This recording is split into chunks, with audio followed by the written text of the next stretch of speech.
Hello, my name is Rick Houston, and welcome to the Scene Vault Podcast, your source for all things NASCAR history. Presented by QWare. Maintain excellence.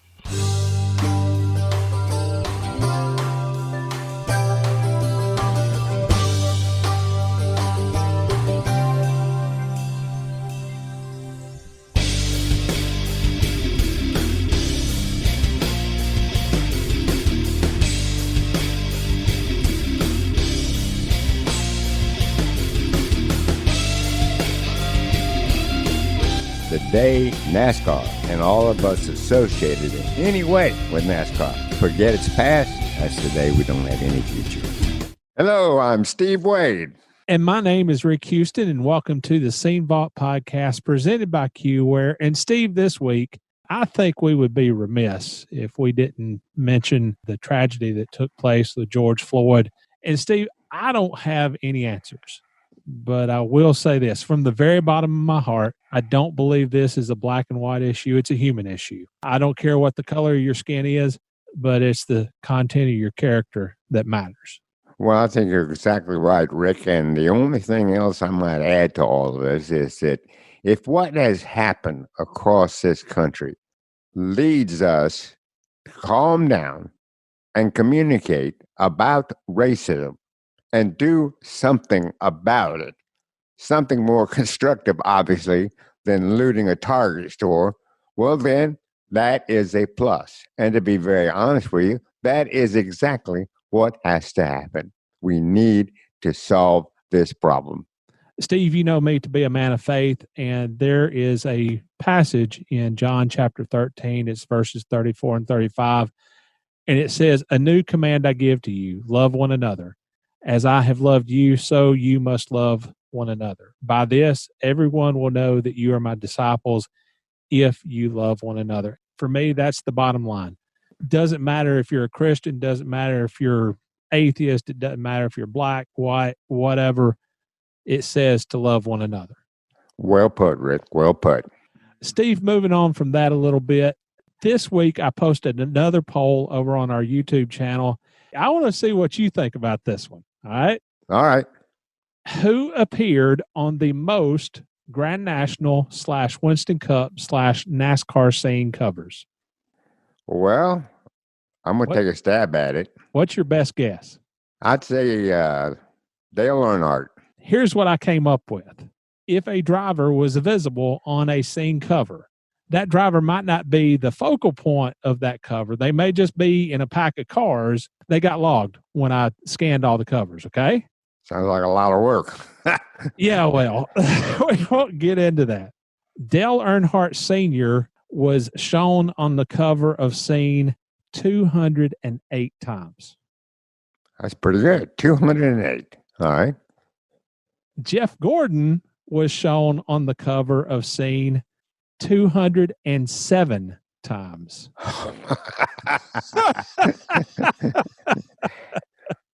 So that was a neck and neck race right there. They had a few of those on the track too. I believe the margin of victory in that race was maybe a couple of inches. Darrell Waltrip was on the cover 164 times, and Dale Jr. was on the cover 108 times, and Richard Petty was on the cover 101 times. How about that? That is a very, very close race.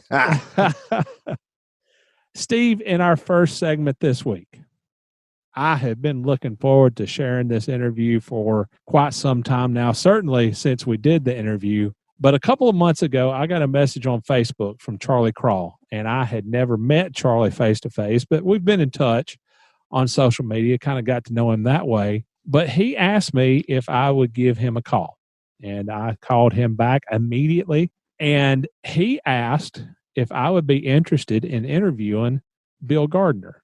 Now, Bill Gardner is his uncle, okay? So that's how they're related. Okay. But Charlie asked me if I would be interested in interviewing Bill Gardner, and I was like, yeah. Yeah, absolutely. Bill was the owner of DiGard Racing, and I think it would be fair to say that DiGard, in its heyday, was involved in its fair share of controversies. And that's something that I talked to Charlie about. If we did this interview, was Bill going to be willing to talk about some of those controversies, some of those issues? And Charlie came back to me and said, yeah, Bill will be willing to talk about basically anything that we asked. So he answered every single question that we threw at him. He didn't dodge anything. And I want to mention, Rick, that and I'm thinking, Rick, that our interview with Bill is probably the first of any kind in decades with Bill Gardner. Yeah. It's quite a coup, and we certainly want to thank Charlie for that. But Bill Gardner was a very, very important individual during the heyday of DiGard in more ways than one. And when DiGard faded away, well, Bill Gardner sort of faded away. And I dare say most of today's race fans have not heard a word about him or who he is. And this is going to be very revealing. Steve, in this week's installment of the interview that we did with Bill, he talks about how DiGard got started. He talks about the parting of the ways with Donnie Allison, Darrell Waltrip coming on board, the on-again and off-again relationship with Buddy Parrott, and a little bit about Darrell's eventual desire to move on. And we will go more in depth about Darrell's move to Junior Johnson next week. But Bill did mention it a couple of times in this portion of the interview. So the long and short of it is this. I came away very pleased with how that interview turned out. Yeah, I did too. I thought it was very thorough and informative. Quite frankly, it shed some new light on the many controversies that DiGard endured over the years. Bill's perspective over those controversies are a bit different than what we've been told by others. In journalism, there's two sides to every story. True. And for the last 30 some odd years, we've heard one side of the story. We got Bill's side, and whoever was correct, I don't know, but at least we did do our due diligence and get both sides. Yeah, absolutely. Steve, in our second segment, we are going to go back to the May 26th, 1977 issue of Grand National Scene. Steve, that was Grand National Scene's second issue ever. That's a blast from the way past. They were still cracking them off the mimeograph machine. Exactly. I think they had 2 or 3 staff guys at the particular time. And I know that Gene Granger was their heavy-duty racing reporter. This issue was all of 12 pages long, and it featured coverage of 3 races because back then they were coming out basically whenever they could, but it was supposed to be biweekly at that point. But the races covered in this issue were the May 1st race at Talladega, won by Darrell Waltrip after some last lap trickery. Today, it's standard operating procedure. Sure, what he did. Yeah. The May 7th Music City 420 at Nashville, which was won by Benny Parsons after just a little bit of controversy, or a whole lot of controversy, take your pick. And Cale Yarborough's victory in the May 15th Mason-Dixon 500 at Dover. Steve, there was also an epic Grits and Chitlins column by Robb Griggs that mentioned the revolving door at DiGard. And there was also a feature written by Bob Moore on crew chief Herb Nabb in this issue. Steve, this week we also have new support from Johnny Lewis. So, Johnny, thank you. Thank you, thank you, thank you. You are helping us get to where we want to go. Listeners, if you can possibly help us out on Patreon, if you could help us out on PayPal, please do that. Support QWare. They are our presenting sponsor, and also Brian Kelb, who has been with us for close to a year now and lending his support. So I truly appreciate their support. So if you could possibly do some business with QWare and do some business with Brian Kelb, please do so. You can help us out on Patreon at patreon.com/the Same Vault Podcast. Or if you would rather just do a one-time show of support, you can do that at paypal.me/the Same Vault Podcast.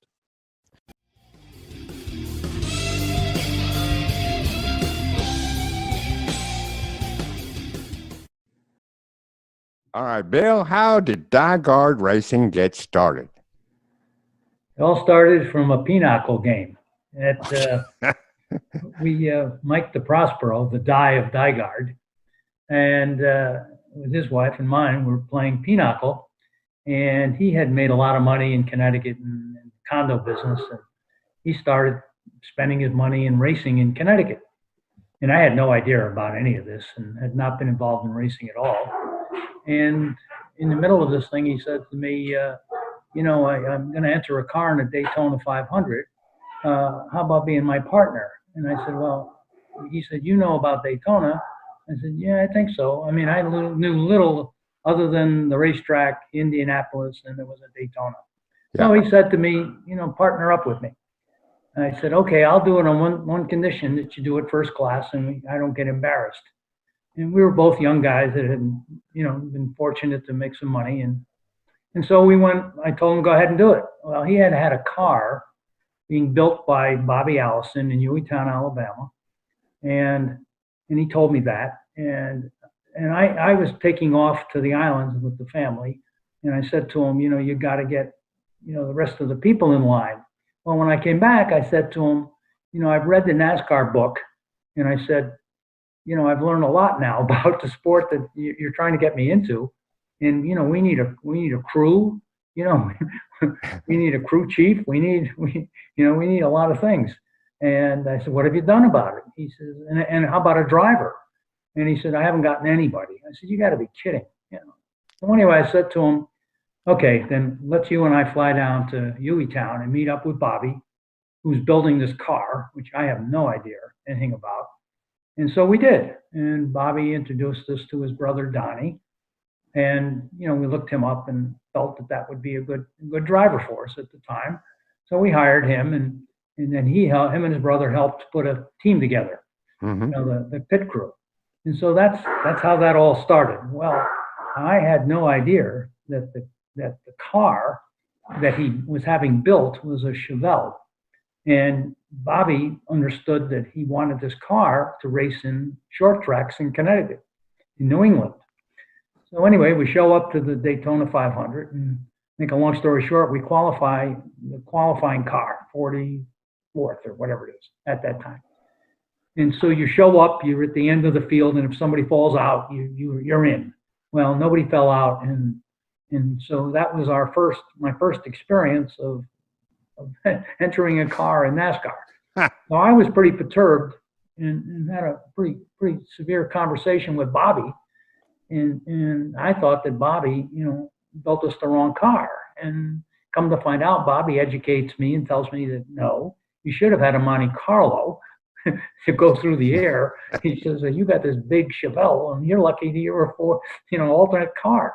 He said, and so I apologized to Bobby, because he knew I was mad. And so we went on, and I learned a lesson from that it's quite a complicated sport, and that there was a lot more to it. And so we ended up that year, my brother-in-law ends up crashing his Ferrari head on into a truck at 110, and ends up in the hospital almost dying and paralyzed in half his body.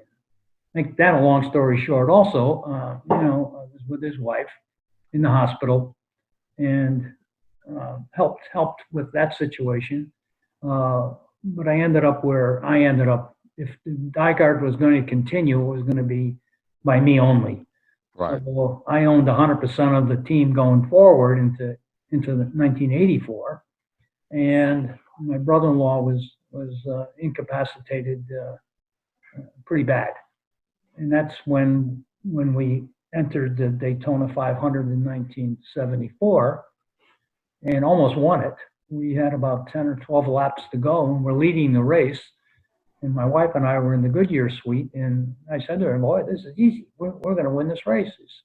And Bobby and Richard Petty was a half a track behind us. So I thought, with that many laps left, we were going to have a victory, our first victory. Well, the guy driving 55 car blows his engine on the straightaway, and Donnie hits it and spins out. And make a long story short, he missed the entrance to pit road, had to hobble all the way around the track, and he ends up pulling into the pit. And we still could have come out in the same lap, and because there were only two cars, we would have been on his bumper. Well, I felt still pretty confident that we were going to have a shot to winning. In the meantime, the ABC Wide World of Sports is up in the tower looking for me to take me down to the winner's circle, which was kind of a bad situation.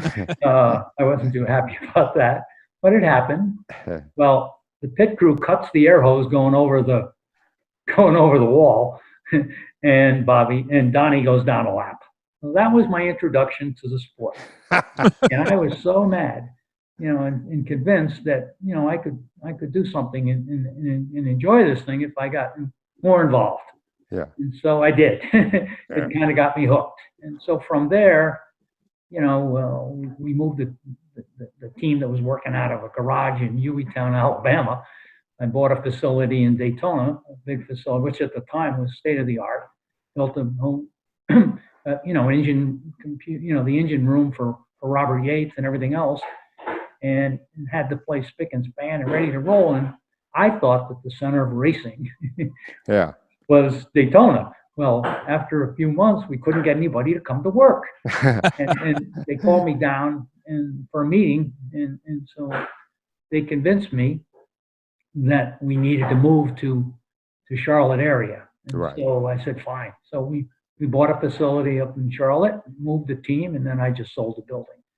And that's how we ended up in Charlotte, and ended up with Yates and the rest. I mean, obviously having Robert was huge. And in fact, we had a separate operation. As you probably know, we had we had more than half the field with engines that were our engines that nobody even knew about. But that's a whole nother story. What was your business background before you got into NASCAR? Oh, I was in the steel business, stainless steel business. Yeah. I didn't know that. In strip and stainless steel wire. Had facilities in various locations in the United States, and then I was also heavily involved in real estate, big time. And because we could shelter our income from the steel businesses by the depreciation factors that the IRS allowed under those laws. So I ended up building quite a few facilities in an industrial park and you name it. And so that expanded into that, and it just became one thing after another. So my career was in all different directions. Right. And that's where my money came from. And then subsequently, I opened up a bank the first bank in Connecticut, which I was underwritten by two underwriters, which had never been done. I was chairman of the board of that bank for 5 years. I wasn't a banker. I was the businessman sitting on the board. Those kind of things. And we had shopping malls in Clearwater, Florida, and we owned the Diamond and Jewelry Centers in Miami, several facilities and huge buildings down there. A large real estate portfolio with my partners. I had different partners in different segments of my career. Mm. And so then racing came along, and I got, obviously I liked it and got more and more involved, and I was convinced that my team could break into the big three, because everything at that time was won by Pearson, Petty, and Yarborough. Yeah. And so I had to break into the big three, and that was my goal, which I did. And ultimately, as we progressed, we ended up with just Junior and DiGard being key teams for several years during that period. And then, of course, I changed drivers with Donnie. Quite frankly, I'd found out that Donnie's a terrific guy and a hell of a racer, but he was really excellent in super speedways. But I had heard that he had problems with being in crashes and short tracks, and was concerned that I was never going to be able to win a championship if I couldn't win short tracks. So when we didn't do well at that 4th of July race, I terminated our relationship, and I wasn't sure what I was going to do. And at the time, I had come down to Daytona in our yacht, and so I had my wife and I had quite a bit of time to think about it on our way back to Connecticut. But it was a strange thing that happened was that my brother, I had bought a Donzi down in Florida. My brother was hauling it back up to Connecticut, and it stopped for gas, and who pulls behind them with Darrell Waltrip. I mean, fortuitous, you couldn't believe. So they start talking, and of course, we don't have a driver. And so they talked on that time, and then they got back on the highway. And wouldn't you know, my brother stops at a gas station again. I mean, and who pulls in behind them? And they weren't on the highway together. So this was really strange. My brother, and he says to me, "You won't believe who's behind, you know." So he says, "It's Darrell." So they talked more. Well, that led to my brother telling me something's leading us to this Darrell Waltrip deal. In the meantime, him and his father-in-law flew up to Connecticut. His father-in-law was a hell of a nice guy, chairman of a very large company, and we met, and he convinced me to give his son-in-law the ride, and that started that. And from that, his president, he was chairman of this company. I think it's Texas Gas Transmission or something. In either event, he made the introduction, and I flew out with Darrell to meet with Bill Stokely at Stokely Van Camp, who owned Gatorade at the time. And what happened was that they made the introduction, and I sat there with Bill Stokely, who was the same age as me, and chairman, and obviously the largest stockholder and everything. And we cut a deal, and I cut a very unique deal with him, and because he was a little leery, you know, the only kind of people that were in the sport were the three major automotive companies, and there wasn't anybody that was in the other industries. So I made a deal with him that he couldn't lose, that he only paid me for first, seconds, and thirds, and he paid me for laps led. And, you know, my background was contracts. And so I drafted the contract and said, "Look, you got nothing to lose. I'm paying the bills anyway, whether I have you on the car or not." And so we made a deal. We signed a contract, and Bill and I became best friends. And his sales the first year, he wasn't supposed to tell me, but he told me it went up like 300%, Gatorade product. And they couldn't believe the impact that NASCAR had. And you know, my theory was even with Bill Sr. and Bill Jr., was the conversations that we had. They were shocked when I asked them for a copy of their insurance policies. They wanted to know, no one else had ever asked for that. And I said, "Well, if my cars go into your stadium, I'm going to get sued along with you." And they said, "Well, we never thought of that." And that's the difference between a business guy with all kinds of background in litigation and everything else that they were shocked at. And then they did, and we learned from that. I wrote the first written contract in auto racing, which was Darrell Waltrip's contract, to the best of my knowledge. Roger Penske had heard about it, and Roger asked me to meet with him. And I did, and we became very good friends.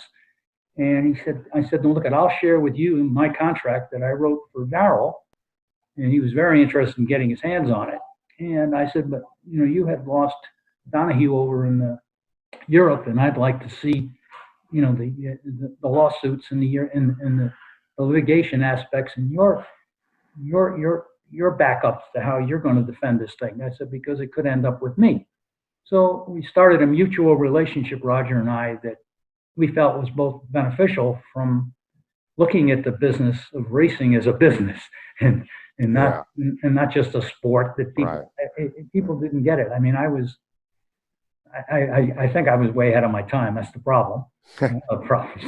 But how did you see DiGard? Did you see it as a business investment, or was it more of a hobby or a distraction from your other business ventures? It sounds like you were very business oriented, even when it came to DiGard. Well, absolutely. I employed my business skills because I saw the sport going huge. I was sitting in my jet with my wife, and Bill Sr. and Jr. stuck their head in one day and said to me, what are you doing in the sport?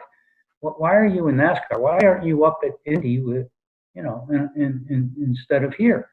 And I said, "There's a hell of a lot more chicken and beer to be sold than there is champagne and caviar." And I said, "Well, you guys own this thing that's huge, but, you know, the potentiality of it is it's much larger than I even think you think it is. And I said, and that's the reason that sponsors will want to come into the sport, provided you do it business-wise. I mean, not having a contract with a driver and having moral turpitude clauses and things like that, I mean, they had never heard of anything like that. And that's what I employed into the sport business. Now, your brother Jim was team president. What was the working relationship between the two of you? As a team owner, I would assume that you had the final say on whatever was going to go on at the moment. That's true, but my brother was a blue collar worker, and really fit extremely well in managing the employees, the team members. He knew how. At every Monday morning, he sat down with every team member in his office and went through with them their problems and the issues that they have with their wives, if they didn't get a jacket and someone else got a jacket, and the little things. But those little things can be big things. And so he was very, very good at dealing with the employees and managing the thing day to day. And my skill sets were the legal and financial aspects of the business. And so between the two of us, we made a good pair. I was up in the suites. I mean, I was the first probably spotter in NASCAR, because my wife and I would be in a suite, France suite or Union Oil, and I'd have a headset on that could talk to the driver and the crew chief. And so that actually was something that was very good also. But my brother was in the pits with the guys, and that whole situation worked out well between us. Well, you've already told us how you met up with Bobby and Donnie in Hueytown. And Donnie was hired as your driver. What was your relationship with him? I mean, there were apparently, as you sort of voiced, apparently some ups and downs about what you thought of competition. Well, Mike, I went into the sport, and the more I got into it, I mean, I went in to try to win a championship. And of course, to win a championship today, it was different back then. You couldn't fall out and then come back. You really had to have a car that lasted the entire race, or you lose the points and you're nowhere. Totally different than today. And what I wanted to do was to find a driver that I believed could win the championship. And I mean, Cale Yarborough came up to me when he was leaving junior and talked to me about driving. Unfortunately, he only wanted to drive limited races, and that wasn't my take. And I, he was obviously a fabulous driver. And so with Donnie, the concerns that I had, with him from a physical standpoint and stamina was, God bless him, and he's a heck of a race driver. He's won a lot of races, but most of the races that he was really tops with were super speedway races. And you can't win a championship if you can't win, at that time, North Wilkesboro and Martinsville and everything else. Yeah. And if you have injuries from the past, they can take their effect in 500 laps at Martinsville. And so that was the main reason that I felt that I needed to have a different driver if I were going to win a championship. All right, you moved from Daytona to Charlotte, as you explained. How much of a benefit did that really prove to be for you? It was the whole deal. Yeah. That was the whole deal, because there were plenty of first-class mechanics in Charlotte, and Robert knew them all. And so it enabled us to hire all kinds of people with, whatever we wanted. So without that, it was definitely a problem being in Daytona. It was what I saw was not correct, and I corrected it. And to this day, all of them, 99% of the race teams are in Charlotte. Mr. Gardner, one of the first lessons that you learn as a journalist, or at least you should learn as a journalist, is that there are two sides to every story. And we did talk to Donnie for the podcast a few months ago, and he said that when he left the team, DiGard, that he received $500 for his stock in the company that he had received in exchange for a car or two and a truck and various pieces of equipment. That was his side of the story. What's your side of the story? Well, whatever the transactions were at the time, it was a long time ago. I mean, we had a contractual agreement because obviously that was my life. I mean, he was under contract, and whatever the contracts read, I honored them and terminated his services. If he was unhappy because he didn't get $1 million or whatever, I mean, the contract read the contract. And if he wasn't happy then with the fairness of that, he shouldn't have executed A, number one. Number two, or brought suit against me for doing something wrong that I did. I didn't do anything wrong. I honored my agreements and whatever he has to say. I mean, I'm not, at this point of life, I'm not interested in throwing stones at Donnie. He's a heck of a nice guy. He's got a beautiful family and everything else. But it just wasn't a fit for DiGard and him. And everybody has however they feel about how you break up a relationship. Right. I mean, I had that same problem with Darrell. When Right. Darrell tried to walk out of his contract, he didn't realize that he couldn't walk out of the contract. And I said to him, I said, Darrell, the reason we have these contracts, and by the way, we kept renegotiating all the time, and I'd give him various things that he wanted or whatever, make him happy, and that stays on the records because it shows how many times he pulled all these deals. And then ultimately he wanted to go to junior. And the big thing that happened with him was that, and later it got resolved between he and I, was, I told him, I said, look, you just can't walk away from a contract. I was the first one to write a contract. And the reasons behind that were, Stokely Van Camp, et cetera, and any other, not union oil, the oil company.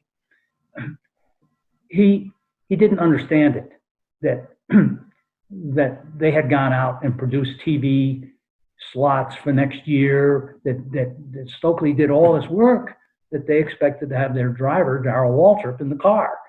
And he couldn't just walk away. And so I held him to the contract, and we went through all the rigmaroles, and I never really said anything because I knew at the end of the day, I would prevail. And it's exactly what happened. And so I said to him, we came up with a number, and really what I was doing was reimbursing Stokely Van Camp for all their expenses. I didn't make any money out of the deal. But in subsequent years have passed, and Darrell and I have become friends again, and he even said to me, Bill, you were right, I was wrong, which was nice between the two of us. And he said, I've learned about contracts, and I've learned about a lot of things. I said, well, you were a racer, and I was a businessman, and I didn't want to hurt you in any way. I could have sat him down, which he finally found out, with no income for years. But that wasn't what I was looking for. I just wanted to make sure there was a clean cut exit where our sponsor didn't get hurt. So that's what was behind that. Yeah.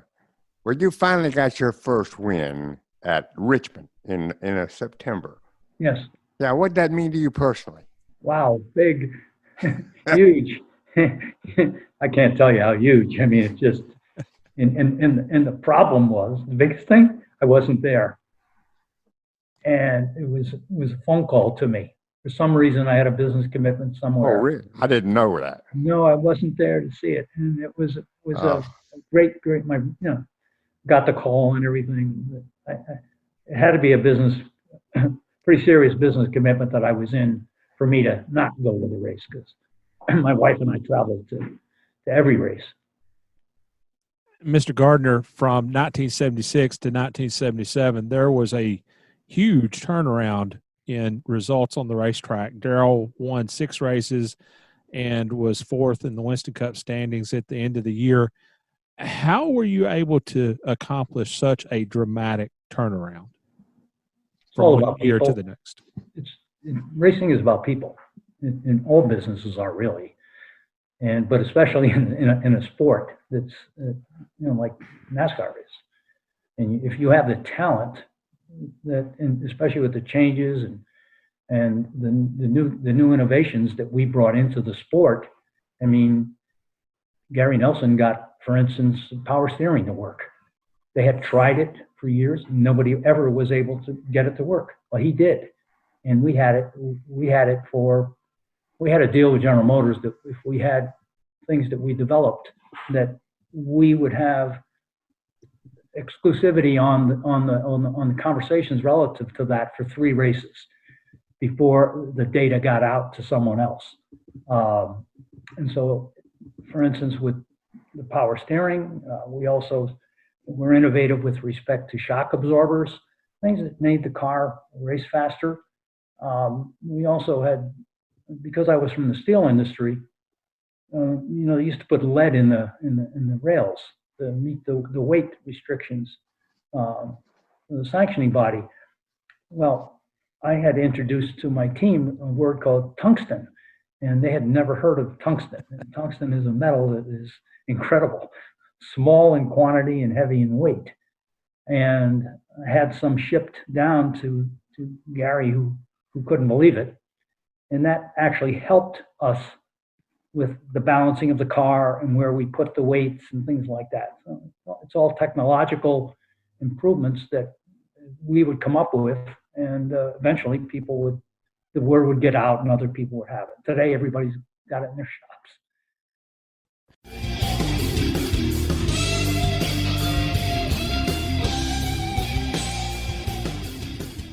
Hello, Scene Vault podcast listeners. This is Eric Quinn from QWare. Again, I just want to say thank you for listening to the Scene Vault podcast, and Rick and Steve, and the wonderful interviews they've been doing with the folks from NASCAR history, the drivers, the crew chiefs, the people that made it all happen over the years.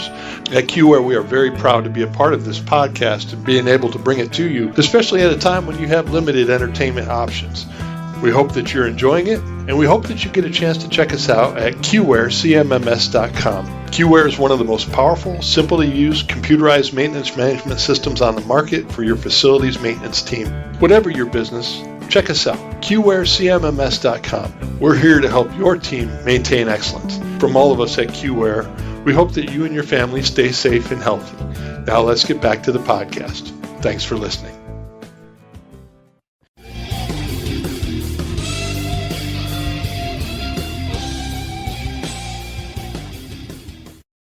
Honest answer, Steve. What was the perception in the garage about DiGard Racing during its heyday? Well, the perception was winning team, but very unsteady because people seemed to come and go at DiGard. Didn't seem to be any real foundation. Number of crew chiefs, 3 or 4 in 3 or 4 years. Now, Yeah. Darrell was there and winning races with DiGard, which proved 2 things. No matter who was at DiGard working at the time, they built a quality car. And Darrell obviously was a quality driver. So the combination of Darrell and the prepared cars led to success. But the question was, who's going to be preparing a car next week? That's the way it was. Since we started doing this podcast, we have heard from several different people about their impressions of DiGard. We talked to Donnie Allison about DiGard, and he had some very definite opinions about what he thought of DiGard and Bill Gardner in particular. There was, of course, Darrell Waltrip in DiGard. There was Buddy Parrott in DiGard. There was Don Whittington in DiGard. There was Ricky Rudd in DiGard. There was Bobby Allison in DiGard. There was Robert Lifton Yates in DiGard. Darrell Derringer in DiGard. Yeah, DiGard. We're not done yet. Now, I say all that to say, what were you expecting going into this interview with Bill? I didn't know that Bill would be very open and frank with us, to be honest with you. Okay. I think that Bill knew, as we all did, that the reputation of DiGard was, I don't want to say bad, but very, I don't know, suspicious, shall we say? I think a lot of people at the time were thinking that Bill Gardner must be a very, very difficult man to get along with.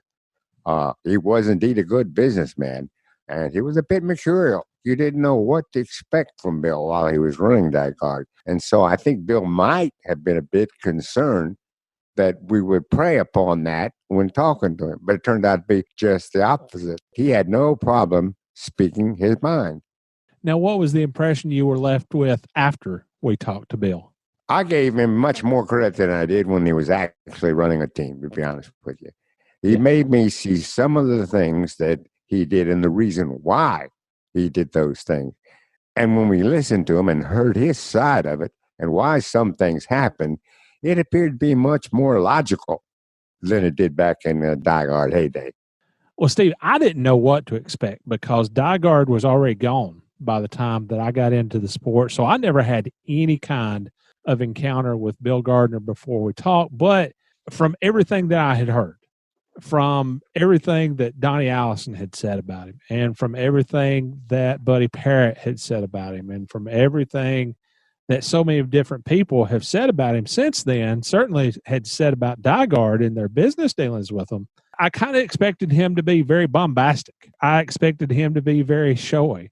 To be honest with you, some of the questions that we were going to ask, I expected him to be just a little bit combative and maybe defensive.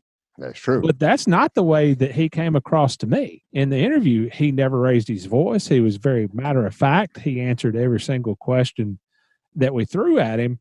And so I don't know if he has mellowed over time, but he came across very, very good in this interview, I thought. Yeah, I think he has mellowed, but I think there's also this. As Bill looks back to the DiGard days, I think that he admits to himself there might have been some kind of problem. But overall, Bill Gardner did a damn good job of running that team and making it successful. Then we can't ignore that. So I think that now he recognizes it and he doesn't feel the need to dodge anything. Just be honest about what went on and just let everybody know also how you felt about it. And I think he feels real good about it. Was he a very tough businessman? Yeah, absolutely. I believe he was a very tough businessman. Were contracts a very serious thing to him? Absolutely. Would he have been tough to work for? The fact is, there was a revolving door, as you mentioned, at DiGard. So, yeah, the evidence would show that he was probably pretty tough to work for. I think he was probably a tough taskmaster, but he wanted things the way that he wanted them. And since he was the boss, that's the way it was going to be. I don't know that NASCAR had ever seen anything like a Bill Gardner who was straight out of the business world with no background whatsoever in racing. Well, I think that's 100% right. Bill Gardner was a different animal than NASCAR in those days. Rick, you know as well as I do that most of the successful teams were teams in the business of auto racing, okay? Petty Enterprises, Bud Moore, Junior Johnson, the list goes on. Bill was not. I believe he told us in the interview that most of his money came out of real estate. Mm-hmm. And he came into the business with the idea of not just running a team, but wanting a successful team. He even told us he wanted championships. And I think that drive to be among the best in NASCAR from an outsider is one reason why so many people came and went. Bill just had a goal he wanted to achieve, and he wanted everybody working toward that goal. And if you didn't work toward that goal, or he didn't think you were working toward that goal, he was more than willing to replace you. And Steve, say what you will about the race team, but Gatorade was one of the first non-automotive sponsorships in NASCAR. I don't know that I would consider it the first because Bobby Allison had Coca-Cola. There was Carling Beer in the sport at one time. And also, of course, Winston that sponsored the whole series. And Citicorp and Anheuser-Busch on the cars. Another key element that I did not know about, and I would assume that it might have been a surprise to you, but the Gatorade sponsorship was evidently based solely on performance, where DiGard got paid just for first, second, and third place finishes, plus laps led. So I would assume that's at least part of the reason why Bill was holding everybody's feet to the fire. Because you're exactly right. Well, contract based on that. I mean, you got to say, boys, we don't make any money unless we do extremely well. I think that's part of the reason why there was so much change at DiGard. the other part of that story is this. According to Bill, he said that he was told by Bill Stokely, who was the head guy at Stokely Van Camp, the parent company of Gatorade. According to Bill, the first year of that deal, Gatorade's sales increased by 300%. Yeah, that must have been true because Gatorade wasn't going anywhere out of DiGard's reach for the next several years. And Steve, here's the line that stood out to me from this portion of our interview. He said that he was actually asked by Bill France Sr. and Bill France Jr. why he was in NASCAR rather than doing some kind of indie team because of his background. And Bill Gardner told Bill France that he said that there was a lot more chicken and beer to be sold than champagne and caviar. And he was right. He was right. And Steve, Bill did talk about his split with DW quite a bit in this installment of our interview with him. But I really want to discuss that next week because we talked to Darrell Waltrip about his split with DiGard, and we talked to Bill Gardner about his split with Darrell Waltrip. So I kind of wanted to talk about that in one episode. I think that time has healed some of those wounds because both Darrell and Bill seem to be very contemplative about it. I think you're 100% right, and I think the reasoning lies in the fact that time has passed, and they both have taken a look back, and they have seen, okay, there were problems, but look at the overall picture. Together, they were successful. And Rick, that's the bottom line.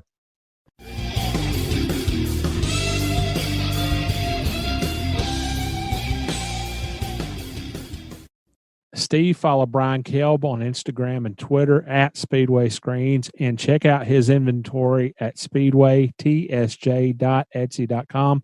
Brian this week came up with a late 1970s Richard Petty t-shirt. He came up with a t-shirt from the early 2000s that featured all four generations of the Petty family. So that was obviously a cool t-shirt. You're kidding. No. I don't even remember one of those. That was an awesome t-shirt. And then he also posted, because of our interview with Darrell Waltrip on the podcast, he posted a t-shirt of Darrell Waltrip in the #1 Pennzoil car from Dell Earnhardt Incorporated. And that's another one I don't remember. And finally, Steve, I will take exception to this one. He posted a Gravedigger t-shirt. Oh, yeah, from the monster truck stuff, the monster right? trucks. Now, yeah, a Gravedigger's okay, but I'm more of a Maximum Destruction guy myself. Give me Tom Mintz t-shirt any day. I have yet to meet a kid who likes monster truck racing and really, really likes Gravedigger. Not one. So, Steve, again, follow Brian Kelb on Instagram and Twitter. You can check out all of these t-shirts. Maybe he'll have a Maximum Destruction t-shirt by the time you go to his website. You can follow him on Instagram and Twitter at Speedway Screens, and check out his inventory at speedwaytsj.etsy.com. That's speedwaytsj.etsy.com.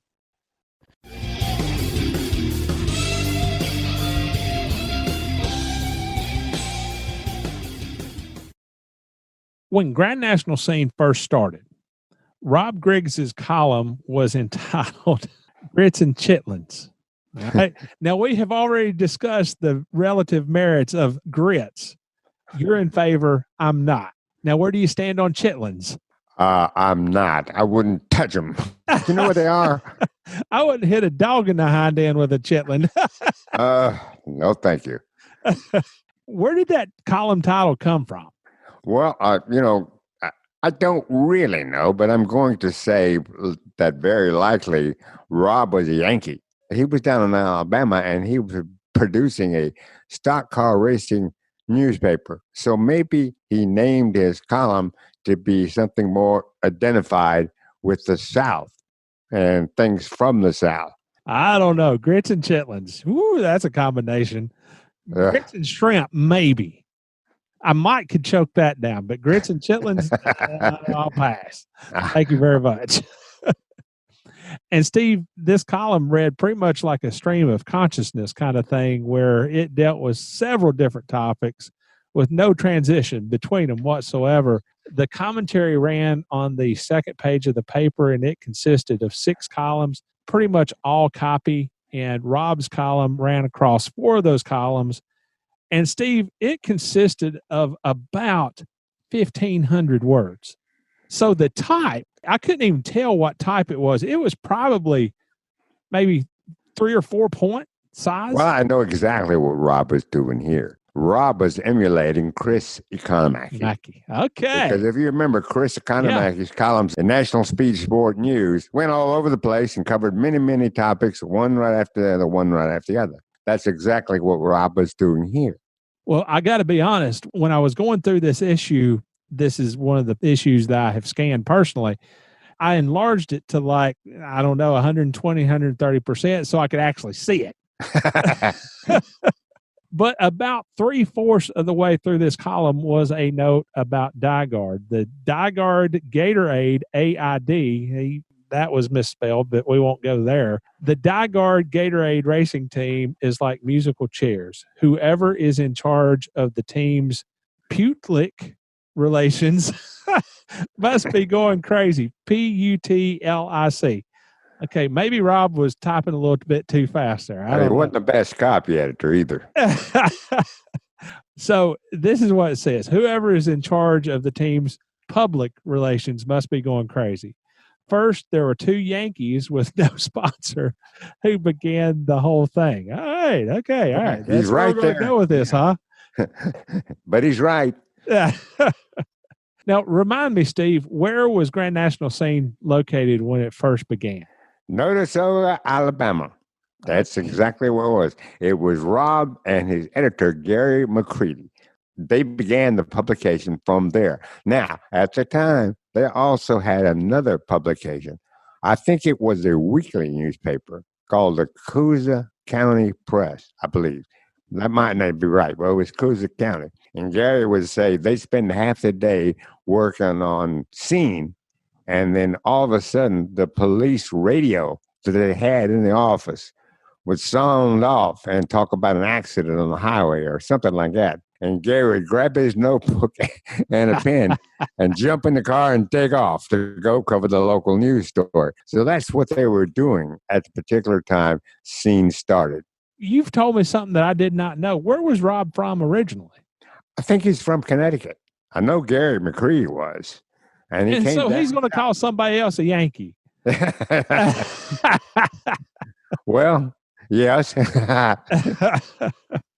Robb continued. Then Donnie Allison joined the team, and it made the big move to Daytona Beach. Mario Rossi was signed, but things didn't gel, and in the shakeup that followed, Donnie lost out, and Darrell Waltrip entered the picture. Rossi and Waltrip didn't work out very well together, and Rossi lost the war. The team began to get it together. David Ift was hired, races were won, and Darrell Derringer was added to the team. It was about this time that the team announced that it would move to Charlotte, North Carolina. Following 2 super speedway wins, Ift quit the team, reportedly over disputes with Darrell Derringer. Sort of getting the picture now? We hope you follow all this better than we do. Perhaps the team should print its press kits by the dozen. Ift, by the way, is now working with the Sam Summers team. Right? Well, it sounds like Robb is rambling, but not. He's spot on the transitions that took place at DiGard at that time. Also, in this issue, Nashville was one of the races that was featured in this issue, and the first part of Robb's column was devoted to an incident that took place in the Music City 420. Now, I did not know this one. Music City 420 in Nashville, where you have never been, but we won't go there, okay? The first caution flag of the night took place because there was no ambulance at the racetrack. That is hard to imagine. That was one thing, but the timing couldn't have been worse because it came during a cycle of green flag stops, and because basically everyone except Benny Parsons and Cale Yarborough had pitted, they were caught a lap down. So Benny and Cale had, I believe, a couple of laps on the field at that time. That was what made the race something unique for a very unique and basically unforgivable reason. There had been an ambulance at the track, but one of Dave Marcus's crew members, Frank Kiyakowski, was hit in the face by a flying gas can during a pit stop, and he had to be taken to the hospital for stitches. Now, that's one thing. This guy was hit in the face by a gas can. Right. I bet that left a mark. Oh, I would say so. And if I'm not mistaken, this is another situation where a speedway didn't have the necessities it needed. I've never been to Nashville, but if an ambulance had to take a crewman out of the track, all right, that might mean that there was no medical center at the track.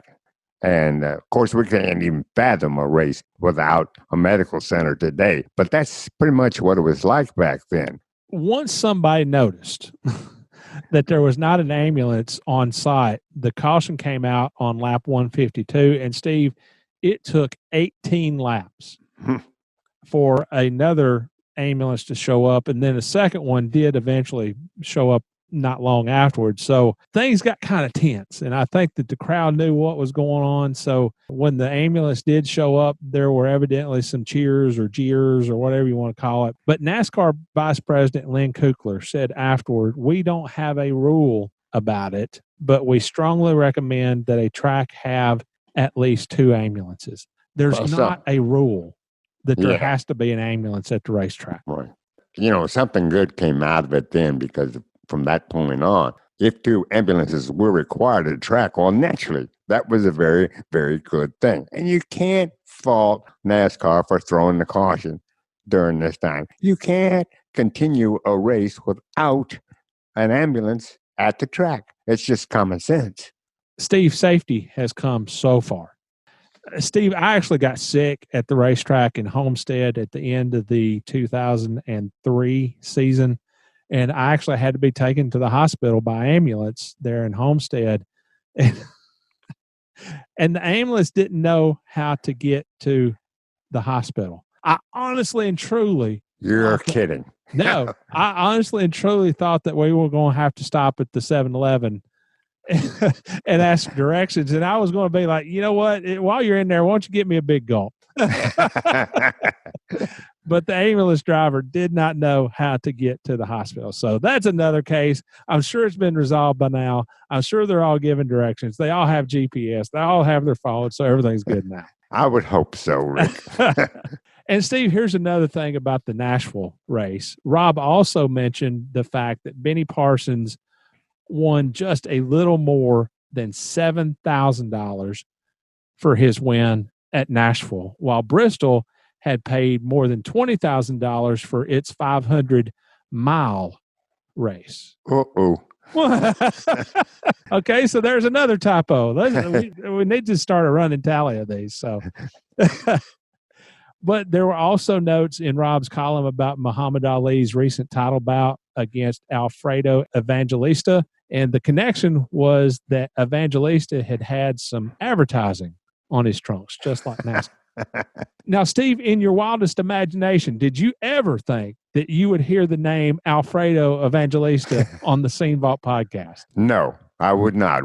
Be honest with you, Rick. But that's an interesting observation Robb made about advertising on the trunks and advertising on the cars. You never saw much advertising on anybody's uniform in any other sport. Now you saw it in boxing. Muhammad Ali is a little bit of a stretch on the Scene Vault podcast, but Alfredo Evangelista, oh yeah, that's big time. Steve, there was also a note in Robb's column about Pete Hamilton, who was building race cars down in Norcross, Georgia. There was a NASCAR documentary called Stock Car that was coming out. I saw that. I wonder if it's on YouTube. I would look for it because it's very good. If I'm not mistaken, Dick Brooks narrated it. Also, there was a note about the birth of Fred Lorenzen's daughter, Amanda, who I just so happen to be Facebook friends with. So that's kind of cool. There was also a lack of security at the pit gate entrance at Nashville. Boy, Robb was not happy with Nashville. Oh, no, he was giving them the lowdown. That's for sure. There was an across-the-board $10 a seat hike in ticket prices at Charlotte. He talked about the future of the Nord Crosskopf, Harry Hyde, Neil Bonnet team. And finally, Richard Petty had evidently had some things to say about Joe Frayson. Following the Talladega race, Richard Petty reportedly said that NASCAR should put Joe in a straitjacket and asked why Frayson was even allowed to run Grand National races. Well, Goodness gracious. well, I'll tell you what, Richard was not the only one to say such things about old Joe, that's for sure. Now, tell me who he was. I don't know a lot about Joe Frayson. Well, I don't know as much about him as I know about several of the others, but he was a character. He looked like a stock car driver from the old South, had longish hair, kind of a crooked smile if he did. And he was also a very witty guy, but he had some of the craziest incidents on the track that I had ever seen. I know one that I remember very well. There was an incident at a Darlington race where Skip Manning, who was an up-and-coming driver for Billy Hagan at the time, spun in the first and second turn. NASCAR threw the caution, and everybody slowed down. And some of them were starting to make pit stops. Now, here comes Joe Frayson out of the fourth turn, down the straight and into the first turn, and absolutely T-bones Skip Manning, who'd been sitting there for almost a lap and a half of racing, and no one could understand what Joe was thinking of at all. This is the kind of thing that gave Joe the reputation of what he was, and this is the kind of thing that led drivers to suggest that Joe had no business on the track. Wow, okay. Now, Steve, here's a cool one. Robb also wrote in this column, the Napa Auto Parts Company has jumped into Winston Cup racing with both feet, as they will sponsor the National 500 at Charlotte Motor Speedway in the fall and the Riverside race coming up on June 12th. Now, Napa's still in the sport. Right. Guess what? Napa's still with us. And I think old Chase Elliott is doing them pretty well right now. And Napa was doggone close to going to victory lane at Bristol yesterday, but okay, we better stop right there. Yes, but Chase has already been the winner this year for Napa, and they have to be liking that. As for race coverage, the headline over the race lead for the May 1st race at Talladega read, I want to know how long it's been since this word was used in a headline. Foxy move gives Waltrip Winston 500 win. Foxy move. Foxy? That is straight out of the 1970s, isn't it? Yes, it is. Absolutely. Oh, yeah. So the Foxy move in question was this. Darrell had led the last 11 laps, but on the last one, he was in front of Donnie Allison and Kel Yarborough and Benny Parsons as they crossed under the white flag. Everybody in the place knew what was going to happen, including Donnie and Kel and Benny and whoever else. Darrell was being set up for the slingshot move, but then in turn two, he dove low very suddenly and was going to the apron almost on the backstretch. He was basically trying to break the draft. And Steve, that kind of thing did not happen back then at all. There was a reason that Darrell did what he did, and we'll find that out as we go into more of this story. So, Steve, when Darrell went down to the apron, that pretty much set off a scramble behind him, and Darrell did get away from the pack just a little bit.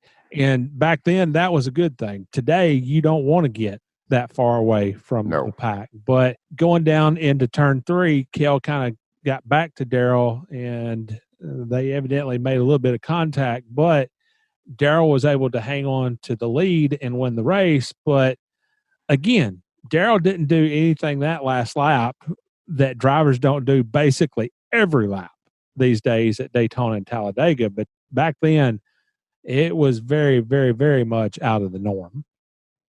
Yeah, absolutely. And most of the time, had Darrell not made that move, he would have been a sitting duck going down this backstretch. Oh, yeah. If he hadn't done that, he doesn't win that race. I don't have any doubts about that whatsoever. But Darrell said in this issue, it was planned. I knew they were going to draft by me in turn 3 and 4. So when I dove low, I think the other three were scared to dive low too. The move gave me room to breathe, and it panicked the rest of them. The move did it for me. I probably looked erratic, but it was easy to do, and it definitely wasn't. Well, Cale said after the race that the best car in that group did not win the race today by any means. It was Darrell's move. And that was sort of a slap at Darrell. And Darrell responded very, very nicely. He said, well, I guess if I didn't have the best car, this race was run by superior driving. Well, the fact of the matter is, he got He's to right. take home the trophy. He got to take home the trophy, and that's what matters. Now, Steve, this was something that kind of surprised me. This was Chevrolet's very first win at Talladega. So I didn't know that. Yeah. And not only was it Chevy's first win at Talladega, each of the top 4 finishers were in Chevrolets. Well, it must say something about the horsepower and the handling ability of a Chevrolet on the super speedway at that time. One other note from this race, Bobby Allison lasted only 11 laps before the engine in his car expired. But before that, as short a time as he was on the racetrack, somebody from the stands threw a bottle onto the racetrack, and it hit Bobby's windshield and shattered his windshield. Now, listen. Very stupid and very dangerous. That is top of the list of things that you do not do during a race. Absolutely. And the results could have been a lot more tragic than they were. Kel Yarborough won the May 15th Mason-Dixon 500 by 6 seconds over David Pearson. Despite having some pretty substantial issues of his own, he was black flagged once when his rear bumper was knocked loose in traffic. Was Gary Nelson his crew chief at that time? Oh, did I say that out loud? I'm sorry. Maybe I should edit that part out. I don't know, but I probably won't. And then he was black flagged again when a rear shock absorber came loose. And finally, he ran out of gas later in the race and had to coast into the pits to make his stop. After all that, he won the race. Are you kidding me? Yeah, after all that, he won the race. And then also there was the Nashville race that Benny Parsons won, and we've already talked about the ambulance issues that went on there. This issue was packed with race coverage. Yes, it was packed with race coverage and a few nice tidbits about what was going on for sure. Finally, there was a feature on Herb Nabb, who was the crew chief at the time for Kel Yarborough at Junior Johnson Associates. And Steve, Herb Nabb is a name that we have heard so much about, but personally, I don't know a whole lot about him other than the fact that he was a longtime crew chief in the sport. He did work for Kel Yarborough. He did work, I believe, at Harry Ranier Racing. So what do you remember about Herb? Well, first of all, he was a mechanical genius, and he was very quiet and a little crusty and pretty much kept to himself. The fact that he kept to himself and just did his job is probably one thing that made him a superior crew chief.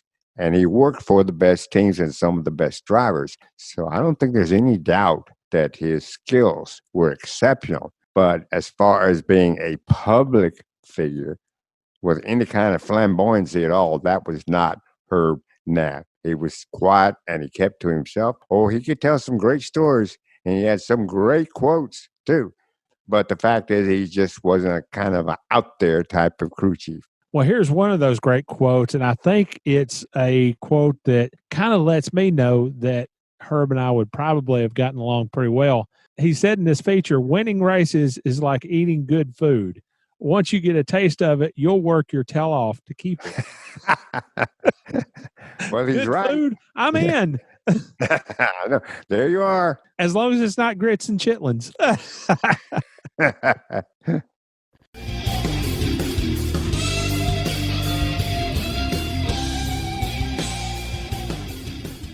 Hi, race fans. I'm Dave Marcus, and you're listening to the Scene Vault Podcast.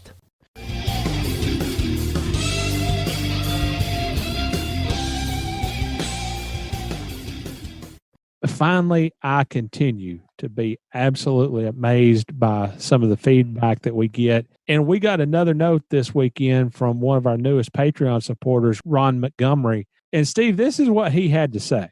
My knowledge of Grand National Scene began in about 1977 when I was a student at Auburn University. Okay, we'll let that part slide that he was a student at Auburn, but hey, that's besides the point.